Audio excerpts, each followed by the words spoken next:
قلنا لكم كتير وبنعيد. حضرتك الدكتور بالظبط كده بتوصف ايه المشكلة. واحنا في شركة مايكا جروب عبارة عن الصيدلية اللي حضرتك بتصرف منها العلاج. فلازم حضرتك لما تبعت تقول لنا المشكلة لازم توصفها بطريقة سليمة. يعني نبعت نقول ان الشغل راكب داخلي راكب خارجي، الشغل ارضيات، الشغل حوائط، الشغل نوعه ايه اللي حضرتك مركبه، حضرتك داهن ايه، عامل ايه. المعلومات المفيدة بتقدر تخلينا نوصف الدواء بطريقة سليمة.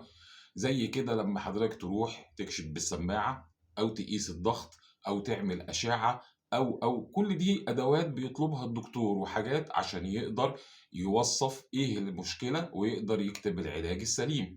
فحضرتك برضو بما إنك أنت الدكتور اللي بتشرح إيه المشكلة، لازم تقول كل المعلومات كاملة عشان لما نيجي نصرف الدواء نصرفه بطريقة سليمة.